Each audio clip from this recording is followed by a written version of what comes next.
Chapter शुरू होता है और जियोंग बोलती हैं, हमें अभी ये नहीं मालूम कि कौन सा रुकी जीता या हारा है, पर इतना मालूम है कि वर्ल्ड अवेकेंड एकेडमी हार गई है। जीसक पूछता है, क्या तुम्हें मालूम है कि लिया का क्या हुआ है? जियोंग कहती हैं, लिया मैच हार गई और उसने अपनी एक आंख भी खो दी है। जीवू पूछता है, क्या मैच इतना ज्यादा सीरियस था कि उन्हें इतनी बड़ी इंजरीज हुई हैं? इनह्यूक बोलता है, लिया तो लकी थी, आर्थर हार गया और उसने अपना एक हाथ भी खो दिया है, प्लस लॉरा जेनसन मर गई है। वो भले ही रुकीज हैं, पर एक दूसरे को जान से मारने के लिए फाइट कर रहे थे। जियोंग कहती हैं, बताया जा रहा है कि अकेडमी के हारने का सबसे बड़ा रीजन ड्यूक है। उसने अकेडमी की सारी इंफॉर्मेशन पहले ही बता दी थी, और जिसने आर्थर का हाथ कट किया है वो ड्यूक ही था। जीसक बोलता है, आर्थर कितना बेवकूफ था, वो अपने साथ ऐसा कैसे होने दे सकता है? इतना बोलकर वो वहां से चला जाता है।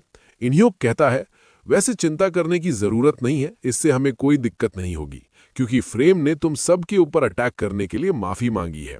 सुबिन पूछती हैं, क्या उन्होंने माफी मांगी है? इनह्यूक बोलता है, हाँ, फ्रेम तुम्हें टारगेट नहीं कर रहा था, प्लस वो कर्टन और केडन की वजह से ज्यादा कॉन्शियस है, क्योंकि एसोसिएशन और फ्रेम के बीच में वैसे ही टेंशन का माहौल है। अगर उन्होंने कर्टन और केडन को अपने अगेंस्ट कर लिया तो उनके लिए दिक्कत हो सकता है। सीन शिफ्ट होता है और केडन पूछता है, क्या अकेडमी के टॉप 10 हार गए हैं? जीवू कहता है, हाँ, वो सब हार गए हैं।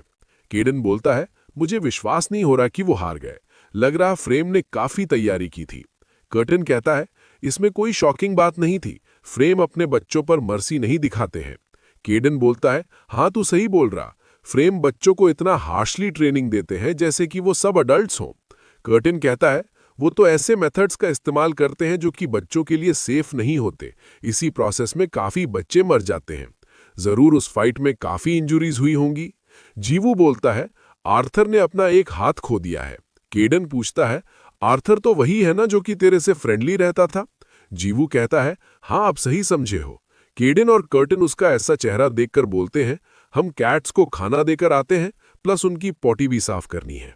तभी जीवू आर्थर को कॉल करने लगता है।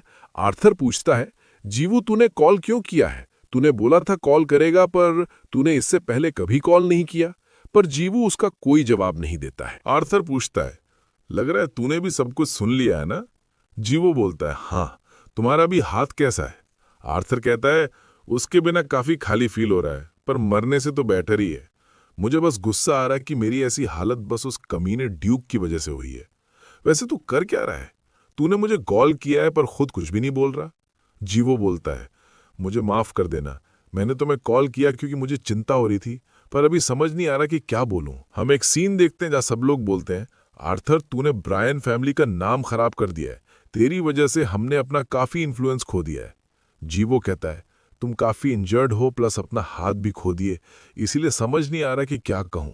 आर्थर बोलता है, कोई दिक्कत नहीं है, तूने इतना कर दिया उतना ही मेरे लिए काफी है। वैसे बाकी सब कैसे हैं? जीवो कहता है, हम सब ठीक हैं। आर्थर बोलता है, ये सुनकर मुझे तुम सबसे मिलने का मन कर रहा है। जीवो कहता है, तो जब तुम ठीक हो जाओगे तो हमसे मिलने आ जाना। आर्थर बोलता है, ठीक है, मैं जरूर आऊंगा। वो लोग ऐसी बात करते रहते हैं। सीन शिफ्ट होता है और जियोंग पूछती है, क्या आप जीवो को इनवाइट करना चाहते हो? हमें एक आवाज आती है जो बोलता है, हाँ, हम जीवो को हमारे फ्रेम में इनवाइट करना चाहते हैं। सीन शिफ्ट होता है और इनह्यूक पूछता है, चेयरवुमन, क्या आप जीवो को इसके बारे में बताएंगी? जियोंग बोलती है, हाँ, मैं बता दूंगी। इनह्यूक कहता है, पर आप जानती हैं कि जीवो ये सुनने के बाद ऑफर को रिजेक्ट नहीं करेगा। जियोंग बोलती है, हाँ, मुझे भी ऐसा ही लग रहा, पर जीवो कोई भी डिसीजन ले, हम उसमें कुछ भी नहीं कर सकते हैं। सीन शिफ्ट होता है और जीवो ट्रेनिंग कर रहा होता है। कर्टन सोचता है, ये लोग पहले से काफी ज्यादा हार्ड ट्रेनिंग कर रहे हैं।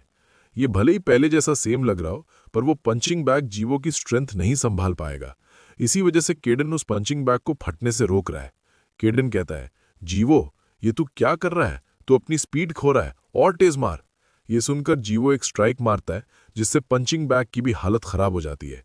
केडन कहता है, बहुत बढ़िया, तेरी पावर यूसेज पहले से काफी स्टेबल और फ्री हो गई है।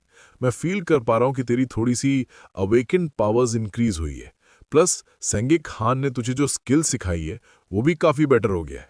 जीवो बोलता है, हाँ, मैं जितना ज्यादा प्रिंसिपल की स्किल का इस्तेमाल कर रहा हूं, उससे समझ आ रहा है कि क्यों ये क्लोज कॉम्बैट में ज्यादा यूजफुल है। इससे मैं कम एनर्जी में भी ज्यादा फोर्स इस्तेमाल कर पा रहा हूं। प्लस पंच मारने के बाद मेरे हाथ में जो इंजरीज होती हैं वो भी थोड़ी कम हो गई है। केडन बोलता है, स्योंगे खान ने तुझे जो स्किल सिखाई है उससे तू अपनी बॉडी में और एनर्जी नहीं बना सकता, पर फिर भी ये काफी अच्छी स्किल है जिससे तुझे क्लोज कॉम्बैट में काफी एफिशिएंट पाथ और मल्टीपल मूवमेंट्स करने मिलेंगे। इस स्किल को हमेशा ट्रेन करते रहना। ये सुनकर जीव ट्रेनिंग करना स्टार्ट कर देता है। केडन कहता है, मुझे लगा स्योंगे खान ने इसको कोई नॉर्मल स्किल सिखाई होगी, पर ये तो प्रॉपर रिफाइंड टेक्निक है। कर्टन कहता है, हाँ, मैं भी ये देखकर काफी हैरान हो गया था। अगर इसका फोर्स कंट्रोल इस लेवल का है तो क्लोज कॉम्बैट फाइटर इसको लेने के लिए कुछ भी करेंगे। क्या स्योंगे खान ने जीव को कुछ ऐसा सिखाया जो कि वो पर्सनली इस्तेमाल करता है? केडन बोलता है, मैंने उससे काफी पहले फाइट की थी, इसलिए मुझे नहीं मालूम, पर मैं इतना जानता हूं कि उसने जीव को जो भी सिखाया है वो एक सेल्फ मेड टेक्निक है जो कि काफी सालों के एक्सपीरियंस से बना होगा। पता नहीं आखिर उसने जीव को ये स्किल क्यों सिखाई है। कर्टन कहता है, नहीं मालूम, वो बुढ़ा आखिरकार सोच क्या रहा था। सीन शिफ्ट होता है और जीव पूछता है, आप इतने अचानक से मिलने क्यों आए हो? जियोंग बोलती है, मुझे तुम्हें कुछ बताना है। वैसे मैंने तुम्हें यहाँ आने से पहले मैसेज किया था। जियो कहता है, वो मैं ट्रेनिंग कर रहा था इसलिए मैंने ध्यान नहीं दिया। वैसे आप क्या बताने आई थी? जियोंग बोलती है, फ्रेम ने मुझे कांटेक्ट किया था, वो तुमसे मिलना चाहते हैं। जियो पूछता है, पर फ्रेम मुझसे क्यों मिलना चाहते हैं? जियोंग बोलती है, उन्होंने पब्लिक रीजन तो ये बताया है कि वो केडन के स्टूडेंट से कुछ बात करना चाहते हैं, प्लस रीसेंट इंसिडेंट की भरपाई भी करना चाहते हैं। मैं होप करती हूँ कि तुम इस ऑफर को रिजेक्ट कर दोगे। भले ही फ्रेम ने तुम्हें ऑफिशियली इनवाइट किया है, पर फिर भी वो काफी डेंजरस जगह है। भले ही तुम केडन के स्टूडेंट हो, पर पता नहीं वहां क्या हो जाए। जियो कहता है, सच बोलूं तो फिलहाल मैं जो हुआ था उस वजह से मैं खुद नहीं जाना चाहता, पर फ्रेम ने केडन के स्टूडेंट को इनवाइट किया है। केडन मुझे हमेशा बोलते हैं कि मैं उनका स्टूडेंट हूं, जिसकी वजह से मैं काफी खतरे में रहूंगा, पर मैंने भी बोला है मुझे इस पे प्राउड है कि मैं आपका स्टूडेंट हूं और मैं किसी भी सिचुएशन के लिए तैयार हूं।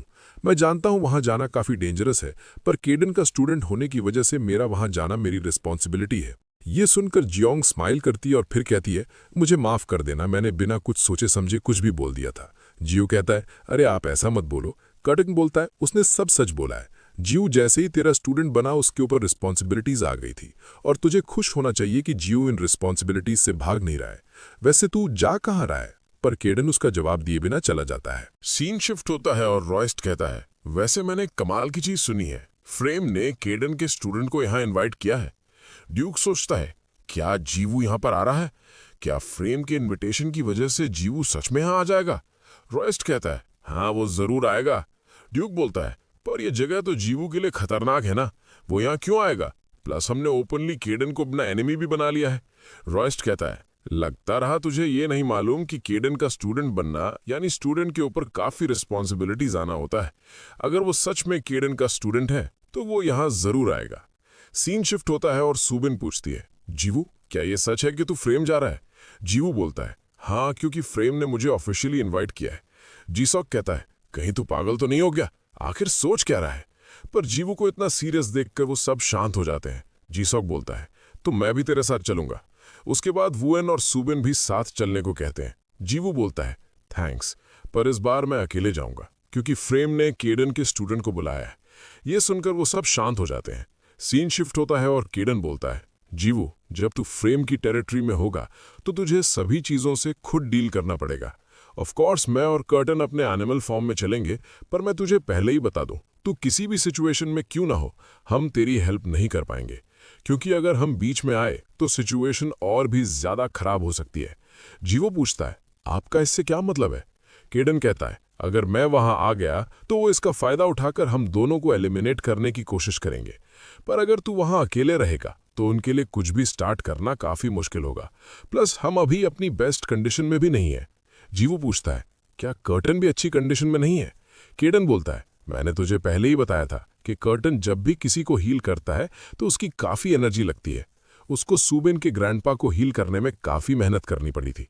मैंने तुझे इन सब चीजों के बारे में इसलिए नहीं बताया क्योंकि मुझे मालूम है तू अपने आप को ब्लेम करने लगता है। वैसे जीवू, क्या तू सच में ठीक रहेगा?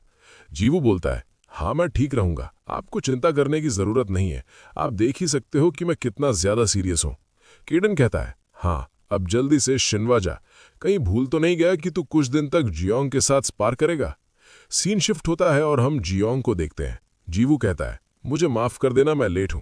जियोंग बोलती है, कोई दिक्कत नहीं है, तुम उतना ज्यादा भी लेट नहीं हो। जीवू कहता है, वैसे मेरे साथ स्पार करने के लिए thank you so much. Jeong पूछती है, तुम्हें याद है ना कि इस स्पारिंग मैच में इंप्रूव करने के लिए तुम्हें क्या करना है? जीवू बोलता है, हाँ, मुझे आपको ऐसे देखना जैसे कि आप मेरे एनिमी हो। जियोंग कहती है, ओ, तो तुम भूले नहीं हो, चलो आप मेरे ऊपर अटैक करो। ये सुनकर जीवू अटैक करने लगता है। जियोंग सोचती है, जीवू की पावर कम है, पर उसकी ये कमी वो अपनी लाइटिंग स्पीड और हाई इम्पैक्ट से पूरी कर लेता है। जीवू की स्ट्रेंथ और पावर लास्ट टाइम से बढ़ गई है। ये देखने में भले ही ज्यादा ना लगे, पर इससे ओपोनेंट को जरूर ज्यादा डैमेज होगा। जीवू सच में फाइटिंग में काफी ज्यादा स्पेशलाइज्ड है। तभी जीवू अपनी काफी सारी आफ्टर इमेजेस बनाकर अटैक कर देता है, जिसको जियोंग काउंटर कर लेती है। जीवू कहता है, जैसा कि मैंने एक्सपेक्ट किया था, ये तरीका भी आपके ऊपर काम नहीं किया। जियोंग बोलती है, तुम्हारी ग्रोथ सच में कमाल की है। मुझे नहीं लगता कि अब मैं सिर्फ अटैक रिसीव कर सकती हूँ, अब से मैं भी तुम्हारे ऊपर अटैक करूंगी। इसी के साथ ये चैप्टर यहीं पर खत्म होता है। नेक्स्ट चैप्टर अगले वीडियो में